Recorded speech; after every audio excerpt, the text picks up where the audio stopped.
Hello, everyone, and welcome to today's webinar, Designing an End-to-End Sterility Assurance Program. I'm Tim Wright, editor of Contract Pharma magazine. Today's presentation is being sponsored by Nelson Labs. They're a provider of microbiological and analytical lab testing, as well as consulting services for the pharma and med device industries. Our speaker today is going to be Martell Winters. He's the Director of Scientific Competency at Nelson Labs, and he's going to talk about why sterility assurance for a pharma product is critical. Over the course of the next hour, he's going to address the various aspects of sterility assurance and provide guidance on establishing a complete program. We will be accepting questions throughout the presentation. You can send those in using the box at the lower left of your screen. Questions will be answered after the presentation in a brief Q&A, and this presentation will be archived on our website, contractpharma.com, for 1 year. If you're experiencing any type of technical difficulties, you can type those into the box as well, and someone from the broadcast vendor will help you out. So at this point, I'll turn it over to you, Martell. Okay, thank you. Appreciate that introduction. So I'm excited to be able to be with you today and to go through some thoughts that I've put together regarding an end-to-end sterility assurance program. And likely, most of these things are not brand new to everybody. A lot of the things are fairly common sense, but there are some specific things that I'm going to be covering that I hope will be of benefit. So when I talk about sterility assurance in the industry, I think in the past, for many years, the thought was often that sterility assurance was largely the sterilization process. And I think the industry as a whole is going towards a more holistic approach to what sterility assurance means and how to make it happen for their products. So there's a relatively new standard from 2017 from ISO. It's ISO 19930. And in that document, the definition for sterility assurance is a qualitative concept comprising all activities that provide confidence that product is sterile. So note that in that, there's no reference to any number, no particular sterility assurance level or sterilization process is mentioned. So the idea of a qualitative concept is really important in that there really are many aspects in sterility assurance, and it's not just what happens at the end once a product is packaged and ready for delivery. Really, sterility assurance, a complete sterility assurance program is very much an issue of just good project management, where you are incorporating the right people at the right time and considering the right topics at the right time. So collaboration is really important in having a complete sterility assurance program. So that the whole idea of silos, where you do your step, I'll do my step, is very counterproductive to a full program. It's really important that this collaboration is occurring very early in the process. So really, even at the R&D stage, it is useful and important to have that collaboration beginning. So other documents, so AAMI, the Association for the Advancement of Medical Instrumentation, is working on a document for the U.S. It's going to be ST100, Standard 100, on end-to-end sterility assurance, with some concepts there that would apply to all forms of healthcare products. And of course, FDA 21 CFR Part 211 talks about product safety, identity, strength, quality, and purity, and then 820 talks about safety and effectiveness. So, but we all know that there is no specific guidance in the CFR regarding how to achieve quality and safety. It just talks about the importance of obtaining that, and sterility assurance, of course, is a critical part, especially of quality and safety. So in summary, just on the big picture of sterility assurance, that really Sterility assurance is not a sterilization cycle. It's not a BI test result or product sterility test result. These are, of course, components of sterility assurance, but what it is a much bigger picture. They are things that are addressed in product design, manufacturing, packaging, and sterilization. And we're going to go now into more details of some of these specific steps. So, sterility assurance, when we use the term end-to-end sterility assurance, we're really referring to the cradle-to-grave mindset.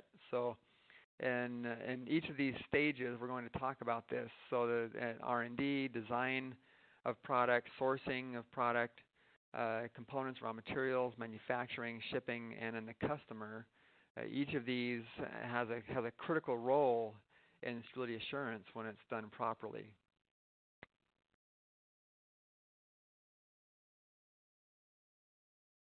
So the one thing to keep in mind, one important part here is who needs to be involved versus actually just being aware at some steps. And I mentioned the importance of not having silos of collaboration being critical, but clearly some people are going to be more critical at some parts of the overall product process as opposed to others. So identifying, and this is going to vary from company to company, but identifying in your company what the list looks like as far as at each stage of the process who needs to be actively involved versus just being aware. And for very large drug manufacturers, there often is fairly extensive internal expertise, and so if that's the case, then that's great. Where that internal expertise might be lacking, then bringing in experts from the outside is really important. And I often, even if you do have great internal expertise, I often mention that at contract locations, either manufacturing, laboratories, etc., in a year's time, the people, the project managers, the laboratory managers at contract facilities, they see a much greater variety of product types than you would normally see when working for an actual a drug manufacturer or device manufacturer.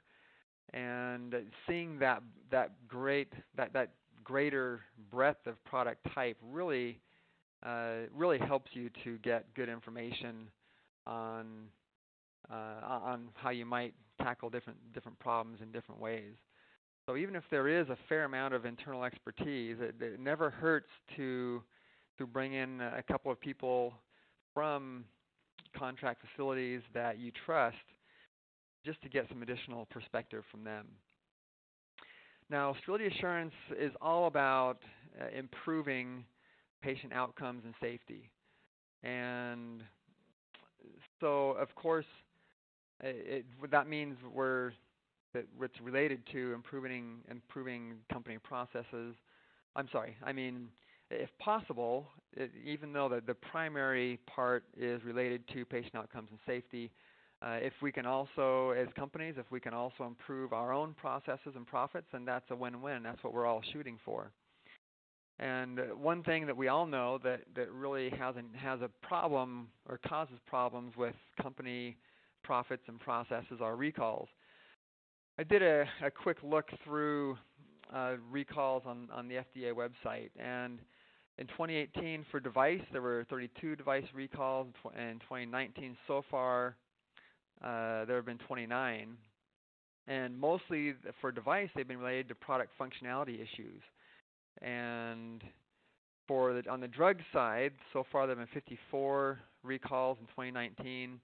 About 15 of those are sterility-related issues, and as you know, they don't provide a lot of details on there, but they are clearly sterility-related issues.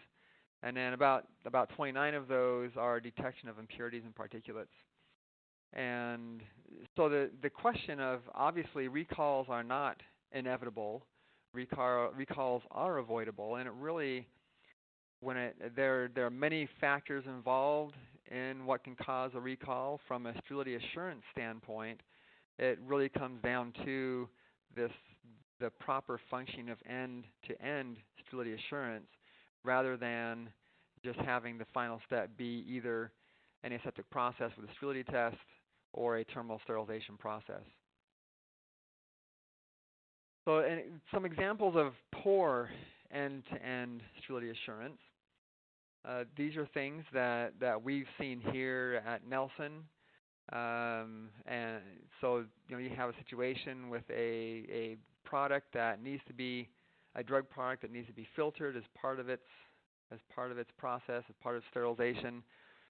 It's very viscous, and so in order to perform the filtration validation, then what is commonly done is the drug product is heated up so that it becomes less viscous, and that works great for the filtration validation. But of course, that means that generally you'll need to be doing that same thing in manufacturing. And if that's something that's not been addressed ahead of time, then it can be difficult to implement that type of a process when the process has already been fairly well established.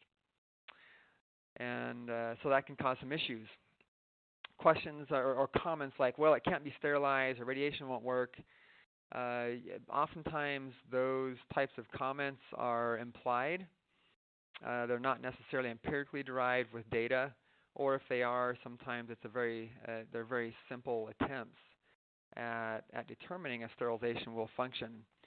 And so again, with radiation, for example, when a simple attempt is made, they might try dosing it at 40 or 50 kilogray, kind of a worst case high dose type of thing, and say, well, it damages the product, or maybe it's irradiated at room temperature.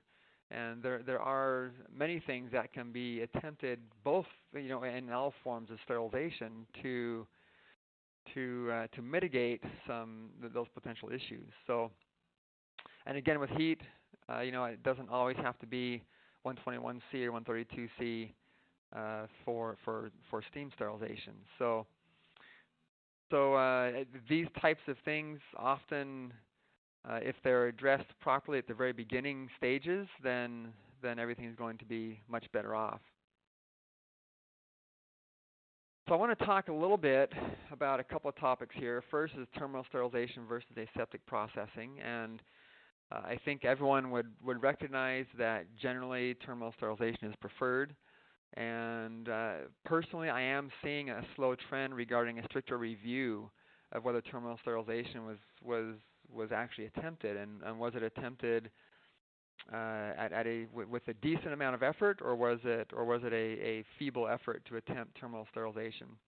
I'm not seeing a huge shift towards requiring lots of data, but I am seeing, I have had companies over the last few years that have said that they're seeing more scrutiny regarding how much work they did to determine if terminal sterilization is possible with their products. So in considering feasibility of sterilization, what we should be looking at generally is more optimized sterilization cycles. For example, radiation, it's quite easy to determine a radiation dose down to about 15 kilograys, and in the coming year or two, it's going to be just as easy to determine a dose of as low as about 11 kilograys minimum. And it's not as easy, but there are current validation approaches where you can get sterilization doses down to around 8 or 9 kilogray minimum, and that would be for a 10 to the minus 6 sterility assurance level. For EO, it does not require, you can obtain good sterilization without having the fairly normal higher temperature RH and higher gas concentration. So, sterilization processes can be validated for EO at lower temperatures, like 30 degrees Celsius, and lower relative humidity, like about 30% RH, and even lower gas concentration. So I think in the end, when we talk about optimized sterilization cycles, and what we're really saying is don't just default to overkill cycles. or worst case cycles to in an effort to try and show whether sterilization is feasible for a drug product or not. So that one more option, just to make sure that there's an awareness around this, is there is an ISO document worldwide and an ANSI AAMI document for the U.S.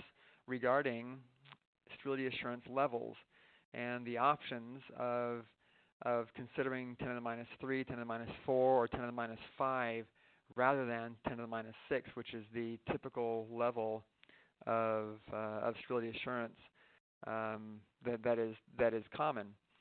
So there are rationales in both of those documents to help understand how you might rationalize, for example, 10 to the minus 4 as a terminal sterilization process, which still provides, I think arguably provides more safety than an aseptic process because there is an active sterilization component at the end of the manufacturing and packaging process. So anyway, just to make sure there's an awareness around those options, FDA, the ST67 is an FDA consensus standard, and so they understand the benefits of that approach and are open to that if necessary for a product. And just a final comment that really terminal sterilization does simplify many aspects of sterility assurance because there are fewer questions that can be asked at the end of the process, and so there is a benefit there whenever it's possible. So I want to talk also just a little bit. I've been using the term sterility assurance level, and I know in the drug world there's also a frequent use of a probability of a non-sterile unit, PNSU. So I know it's interesting how the device industry and the pharma industry seem to have evolved somewhat separately regarding use of these two terms, even though at the end you'll see that they really both mean the same thing usually. But I want to talk just a little bit about this concept. So there are some in the industries that say that SAL is for terminal sterilization and that PNSU is for aseptic processing. And so let's talk about this for just a minute. So clearly SAL is a proper term for terminal sterilization. It is the term used in the ISO sterilization standards. But is PNSU really different? So in the last couple of years, over time, I've done a pretty thorough review of use of the term PNSU. And what I don't see in any standards or guidance documents is a discussion of calculation of numerical value as an output of an aseptic process simulation. And I think everyone realizes that for aseptic processing, you do not take the output, you do not take the process simulation results and throw those into a calculation to derive any particular value. The process simulation is really a pass-fail test, and it is something that you establish the appropriateness of the sample size based off of a number of inputs, and the output result is that the aseptic process is validated or not. So if the term PNSU in this situation, if it is used only as a concept, meaning that conceptually we just want to keep our probability of non-sterility as low as possible, then certainly that term can be used, it can be applied to aseptic processing. Now, conceptually, with aseptic processing, if we're using PNSU in the scope of an aseptic process, this would be a point where a product is non-sterile, whether it's due to one viable microorganism or a clump or a large number of viable microorganisms really doesn't matter. The issue is it's supposed to be sterile, it is now non-sterile, whether it's due to one CFU or one viable cell or many. But even though conceptually that is the case, there still is no numerical value that is assigned to an aseptic process. Now, most uses of PNSU in my review of literature, they do refer, there is a corresponding numerical value. And we're going to talk about that a little bit more here. So when there is a numerical value assigned to PNSU, it usually carries a negative exponent. So usually, for example, 10 to the minus 6, which is an identical usage to SAL. So, but whenever there's a value, that means that a calculation has been performed, which means that it is only associated with terminal sterilization when there is a value assigned to PNSU. USP 1229, a relatively new document from USP, sterilization of compendial articles, does say that articles intended to be sterile must attain a less than or equal to 10 to the minus 6 probability of a non-sterile unit, i.e. less than or equal to 1 chance in a million and 1 million that viable bioburden microorganisms are present. And then in that, in 1229, it does have this note. It says, note, this is also called the sterility assurance level. The term probability of a non-sterile unit, PNSU, is used throughout this chapter because it is descriptive and substantially easier to understand. So according to this paragraph here in USP, SAL equals PNSU, that they are equivalent in definition and in usage. And really, it's more an issue of personal preference whether PNSU is used over SAL. Now, the one difference is that the SAL definition does say in it a single viable microorganism, as opposed to in 1229 it says viable bioburden microorganisms are present, whether it be one or many. But so even though conceptually there could be that distinction between SAL and PNSU, we have to recognize that whenever a calculation is performed for PNSU, that calculation is that calculation is determining the first opportunity for non-sterility, which is one viable microorganism. So even though conceptually we're saying that PNSU might be one or many, when you calculate a PNSU value, you are always calculating for a single viable microorganism, just like you are with SAL. So really, the two are, in function, the two are identical. All right, so let's talk about some of these different stages of sterility assurance, of an end-to-end sterility assurance program. So R&D, so in early R&D, I know that the typical question is, can we do it? Can this work? And once there's been proven some level of feasibility, then R&D should become beyond can we do it? And this is really the proper place to involve the right people and to get at least everyone initially oriented on this product candidate. And this is where I see companies that do this quite well, and I see companies that do this quite poorly. And this is the right stage though to bring in people from, and I have the list there: engineering, manufacturing, packaging, sterilization, RA, QA, QC. And again, if you lack the internal expertise, bring in experts, or even if you just want other people to bounce ideas off of, then bring in these external experts. But this, and there might be more people that you might add in your situation, but these are some good examples of how to start off. So based on the product, and I mentioned this previously, where you have two types of people that are involved in these sterility assurance programs, where you have those who are actively involved, meaning routine participation, versus those who are aware at different stages of the process. People who are aware will merely receive summaries or maybe step in on the occasional meeting just to keep updated. But really, the recurring meetings to discuss these, to just hit the primary topics of what's happening and to get input from the right people at the right times is really beneficial.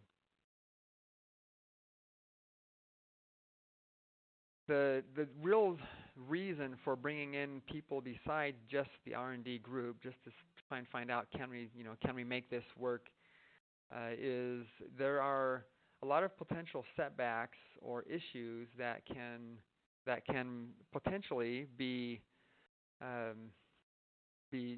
avoided if the right people are brought in earlier on. So experts, for example, in sterilization processes can help identify potential issues really early, even in the R&D stages, with a knowledge of the types of materials, the types of products, etc. This is a good time to perform an initial microbiological assessment just to understand what the potential microbiology issues might be. With a basic knowledge of the manufacturing process or the assembly process, then the people who really know what they're doing can derive quite a bit of good information at these early stages and provide some good guidance. So along with that microbiological assessment, you're determining potential risks, and as a result of those risks, you're determining potential monitoring, detection, and prevention of those risks. And if the risk is greater, then of course the mitigation should also be greater. And it might seem like doing too much just early on, and I'm not saying that you get into lots of detail regarding these things, but a good awareness of what the potential issues might be is really beneficial at this stage. So specific things, additional specific things to address during R&D are in the material selection.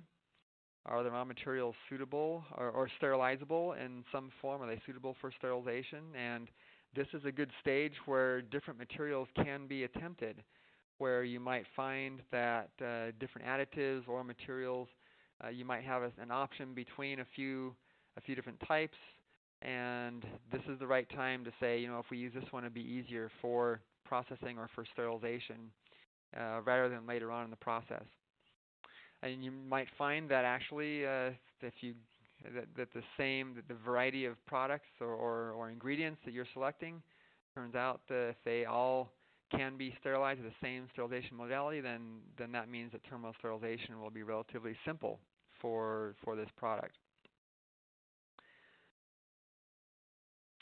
So R&D examples. So these are some things from a laboratory perspective.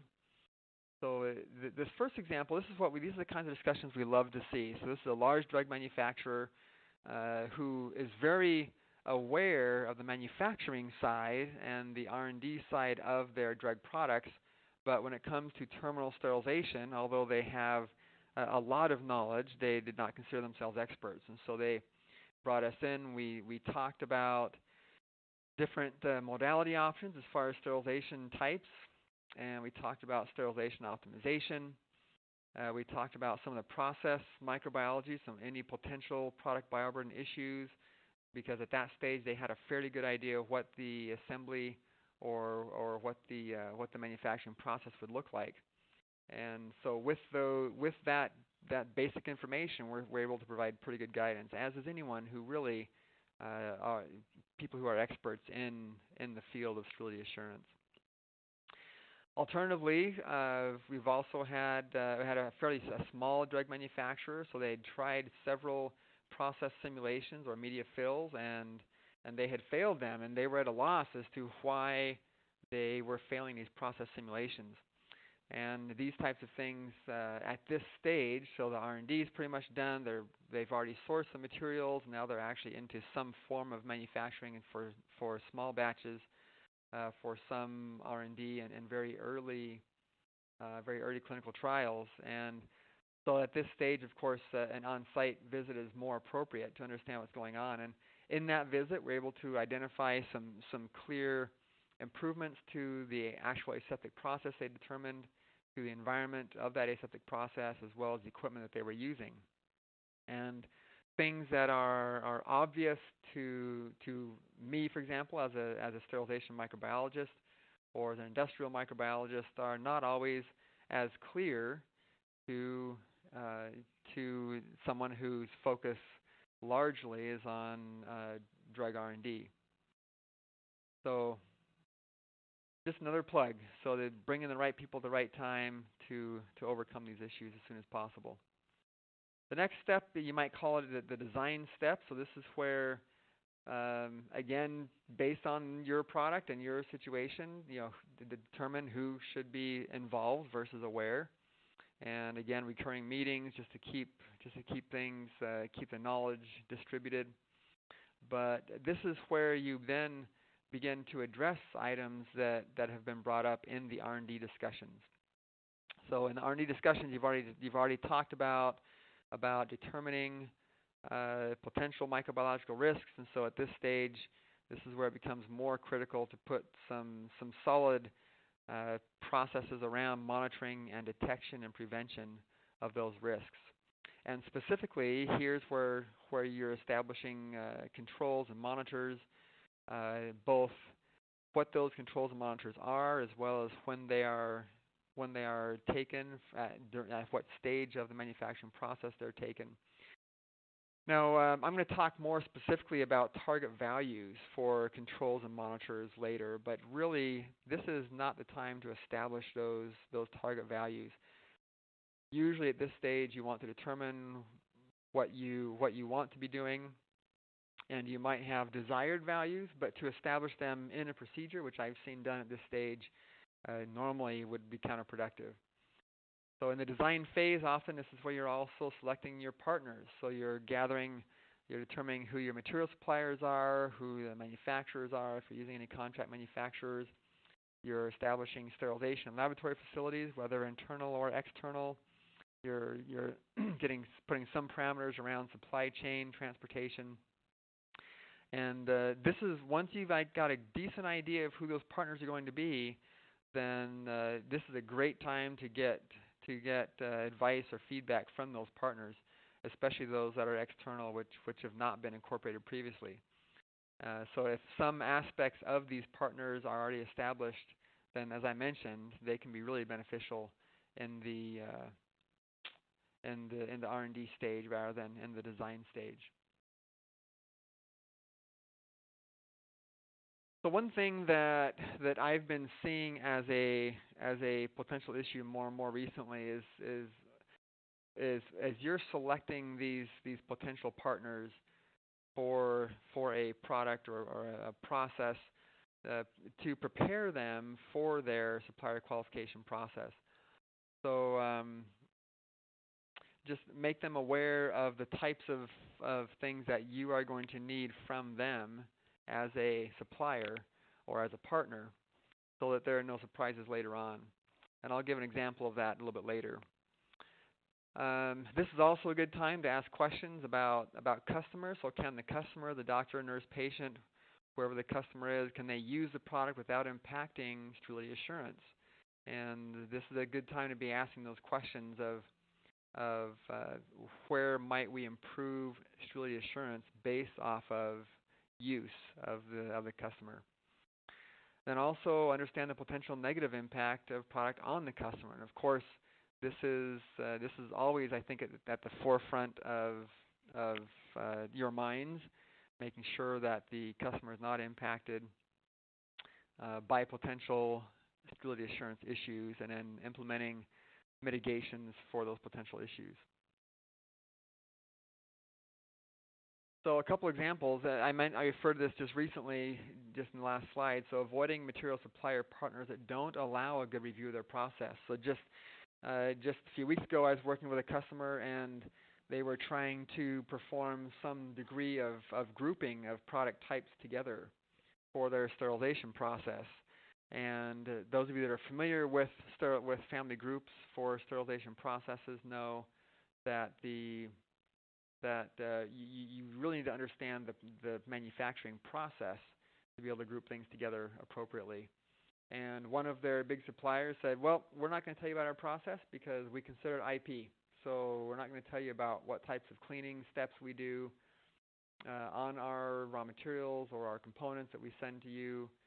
If you want to come and audit personally, we can talk about those a little bit, but largely it's IP. And so that does make it difficult for you to fully understand your sterility assurance program when a supplier does not, especially a critical supplier, is not willing to share information on what they do. So the other point there is that microbiological risks that are identified early on, those should be used to develop the proposed manufacturing process, so that there will be adjustments made to the manufacturing process based off of the risks identified, whether the process is enhanced in an effort to mitigate microbiological risks, or whether the manufacturing process is altered to allow easy retrieval of samples for testing, for controls or for monitoring.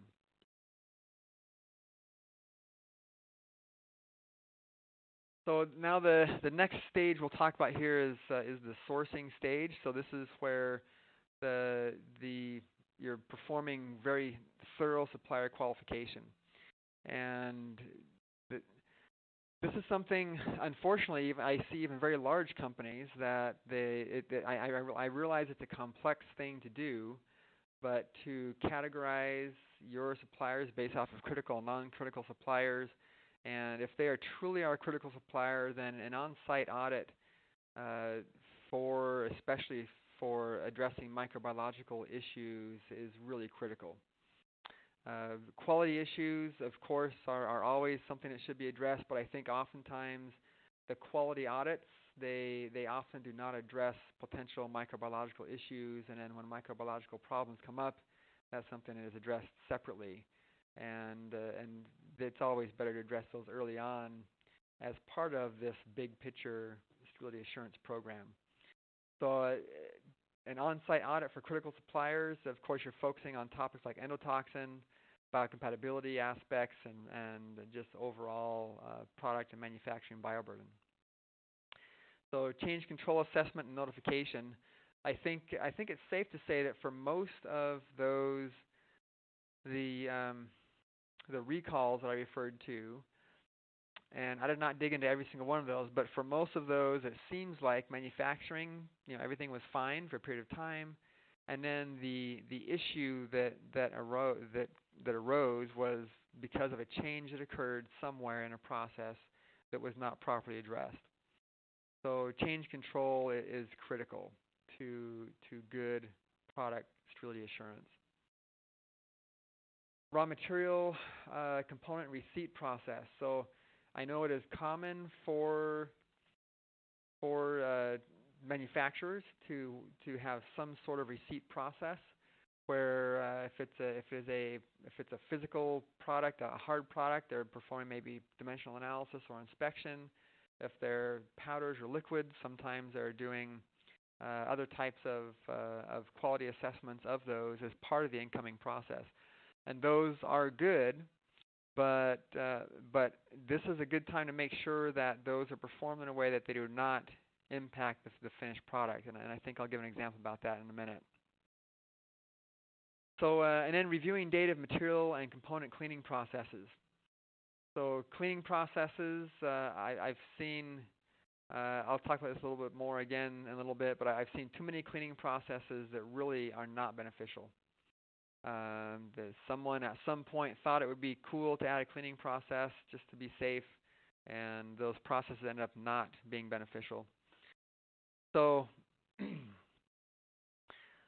again, examples. So I've really touched on these. So you have a critical supplier with I've seen companies that have critical suppliers where there is no established expectation regarding bioburden endotoxin, for example. And there is change control in place, so they're notified when a change occurs, but there was no thorough microbiological assessment performed early on in the process. And because of that, there's no understanding of the baseline.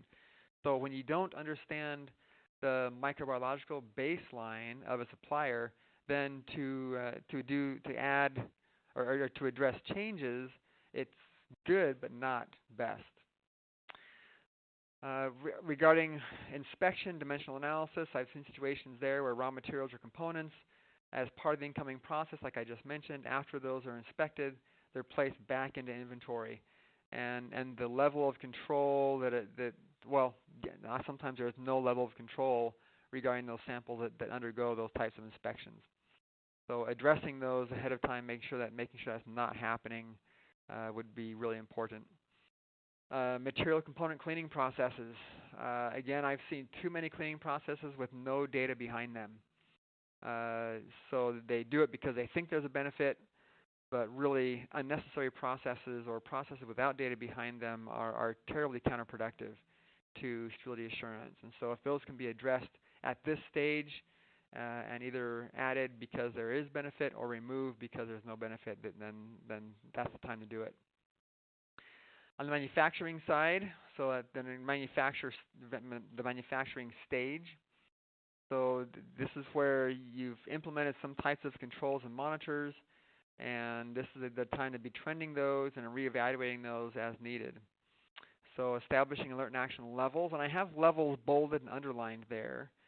Too often I see the term limit being applied to action, to alert and action values, and generally those should not be considered a limit. They are levels, they are aspects of quality control, they're inputs to the overall process, but they are not a limit, meaning that if they achieve that value, that the product is no longer good. So establishing those levels and reviewing those is really beneficial to sterility assurance. Raw materials, components, finished product, packaging. So all those things with regards to controls and monitors, if you've got valid controls and monitors in all those stages, it really enhances the process. Microbiology. So in the world of microbiology, 1 CFU and 3 CFU really are the same number. So USP 1116 is a great resource for this concept, and it has statements such as microbiology is a logarithmic science. And it says normal variability is plus or minus 0.5 log. An actual, quote, variability of as high as 10-fold is possible. Numerical values that vary as much as 5 to 10-fold may not be statistically significant. And then it also uses the example that 15 and 25 CFU are likely not different. So just when you are establishing alert and action levels, when you're comparing numbers to each other, be aware of the normal variability that occurs in the world of microbiology. It's very different than what you'd expect to see in chemistry and physics. And when along these lines as well, when you're seeing lots of zeros, it is common to establish these values based off of things like standard deviations, etc. Sometimes people are doing log transformations of those values, and sometimes that's beneficial, sometimes that is not. But with lots of zeros, and this concept is also raised in USP, consider perhaps using the frequency of occurrence of any microorganisms as opposed to what that actual numerical value is. Because again, whether the value is 1, 3, or 5, those are all the same number. So the nice thing in manufacturing, if you, again, on the sterilization side, if you've been mitigating potential microbiology issues early on, then likely you're obtaining low bioburden, which means you can have greatly optimized sterilization parameters. So this is where the sterilization ends up not being a hope. You have designed sterilization into the process, and you've designed optimized sterilization cycles in the process, which is always going to be better. So cleaning and disinfection procedures. So this is the right time to make sure those have been validated and that you are doing some type of routine control of those procedures. Water system controls and processes. Again, those are being regularly reviewed with the controls and monitors. And it's very common to say, well, we don't have any water in our process, so it's not an issue. But I think it's safe to say that if you look back at suppliers, raw material suppliers, ingredient suppliers, component suppliers, there is likely some water in those processes earlier on. And there need to be really strict procedures regarding standing water, especially in processes for solid sterility assurance to occur. Another thing is there really should be fairly strict processes for adjusting packaging parameters. I've heard say and seen some data suggest that many of the recalls and sterility issues are related to packaging, which is a fairly simple thing, we would think. But packaging parameters can be often changed over time as the packaging engineers are trying to get the perfect seal today versus tomorrow. And sometimes changes are made that have other impacts that are not understood. And so a more solid approach to understanding, to adjusting what happens before adjusting packaging parameters, temperature, pressure, etc., would be wise. So examples of these, I've mentioned the 1 CFU versus 3 CFU. I don't know how many times I've seen alert limits established at 1 CFU and action limits established at 3 or 5. And again, those are the same numbers. So you're missing the point behind alert and action if the resulting values are the same. So in terminal sterilization, I've seen situations where you hit an alert level and they cease manufacturing, and that's really more than what should be done for many types of controls or monitors that are being performed.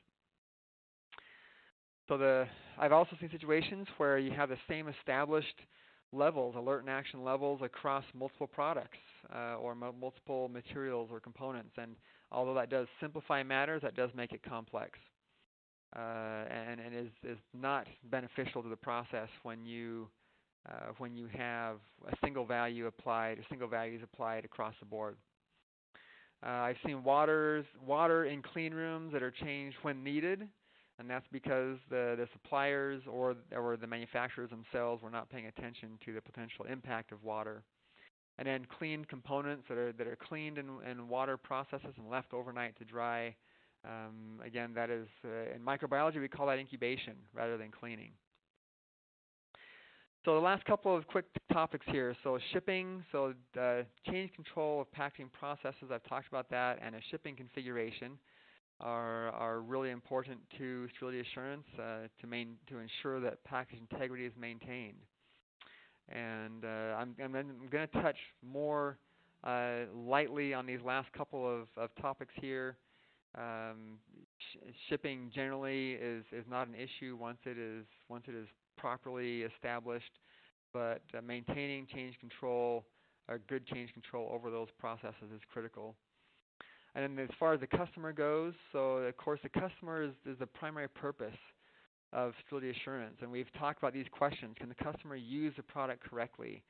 And that was addressed during design stage. And what impact can substandard sterility assurance have on the customer, also addressed during design, but keeping the customer in mind during all stages. I think many companies are very good at doing that, and just maintaining that mindset is critical. So acquisitions.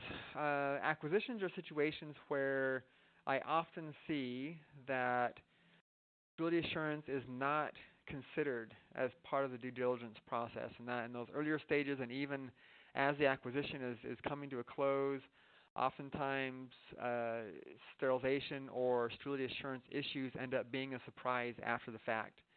And as many of these processes many of these questions that can be asked or addressed early in the acquisition stage really helps to mitigate issues that come up after the fact. So the last main topic here is the last main slide. So sterility testing of sterilized product.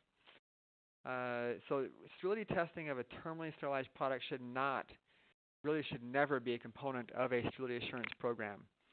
So as we've talked about, sterility assurance, SAL, PNSU, usually 10 to the minus 6. That's a 1 in 1 million probability of a viable microorganism. So I hear companies think, well, that sterility testing is useful. It's just an extra control measure, or it's kind of a warm and fuzzy data point, or customers expect it. Really, this should not be done. This is one of the biggest risks that you can implement in a sterility assurance program. It really is much greater of a risk than it is a benefit in performing sterility testing of a fully sterilized product. So really do not do it. It's difficult, if not impossible, to prove a false positive, that it really should not have been positive, that it was because of the laboratory or shipping or something else. There are no valid data that you can derive from testing 20, 30, 40 products in a process that is supposed to demonstrate a 1 in a million probability. And if customers expect it, then let's educate the customers. Rather than giving in, let's educate the customers as to the proper way to verify sterility assurance, which is with everything that we've been talking about, not with performing something like this, like a sterility test.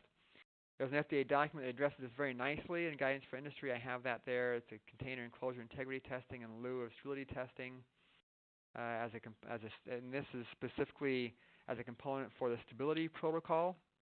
So the focus of this is for stability, but the same concept applies to any situation where you're performing stability testing of a terminally sterilized product. So that is the end of what I have for the presentation. All right, great. Thank you very much, Martell. That was a great talk. We have a few minutes here for a couple questions, so just jump right into it. The first question asks, we have a product that is currently manufactured using aseptic processing, but we do not have any record of trying different forms of sterilization prior to going with aseptic. Do you think we should go back and try some sterilization methods at that point? Okay, this is a question that we actually get quite often. And this addresses, this same question hits other topics as well, where when companies go back and look at their history, their documented history, that often there can be very little found as far as some of the earlier stages, what was tried as far as sterilization goes or other things. And normally, if the product is if it's been approved, it's been out in the industry, and it's working well, normally I would say to not go back and to try to add sterilization as a process, unless there is a particular need that arises or as part of a bigger picture change that's occurring. Normally, I'd say if it appears not to be broken, don't fix it. Everyone knows that adage, and I think that same situation applies here. Okay, great. Thank you. Moving to the next question, asks, can you go into more detail regarding optimized sterilization cycles and how to approach those? Yes. So I can use maybe I'll use radiation as an example. I think it's quite commonly used for drug components, and one of the more common, if not the more common method used when terminal sterilization is part of the process. I mentioned already about the very low sterilization doses that can be validated. There's a method called method 2 where you can establish a very low sterilization dose down to about 8 or 9 kilograms as a minimum dose value.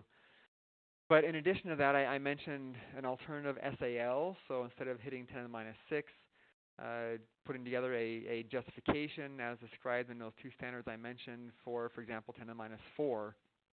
And when you implement 10 to the minus 4 as the SAL or PNSU, then the sterilization doses get quite a bit lower. You can even get those, you're looking at like 4 or 5 kilogray for a sterilization process.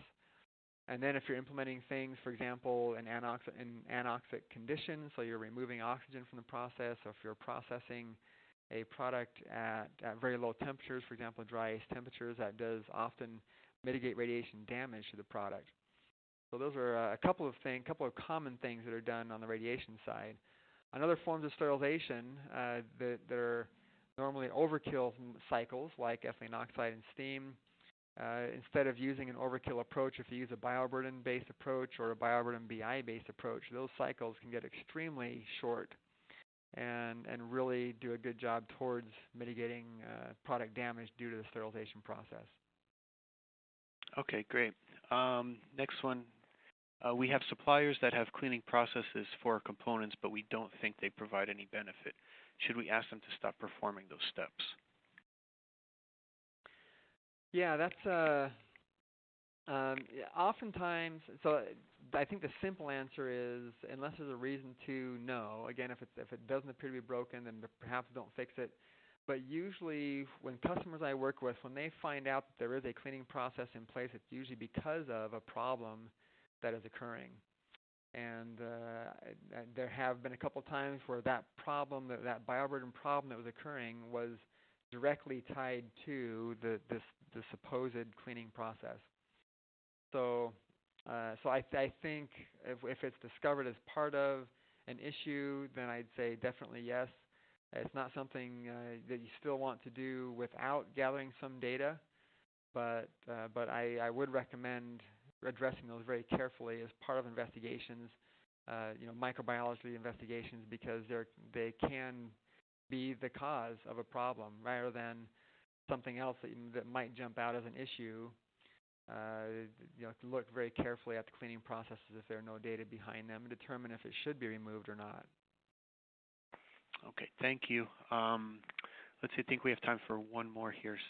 Do you recommend benchmarking bioburden during R&D on an early stage product made at lab scale with little to no bioburden controls in place, or wait until the clinical scale production system is in place to assess bioburden? Yeah, that's a good question. Obviously, you do not want to get into too much detail regarding product bioburden where there are a few controls in place. However, I do see a benefit in gathering data, gathering some amount of data, because you're starting to understand the bioburden that is coming in on the material from the supplier. And as you start to understand what that looks like early on, it can help you mitigate problems later on. I think that one of the points behind the question is, how much data do you gather on the actual manufacturing process regarding bioburden?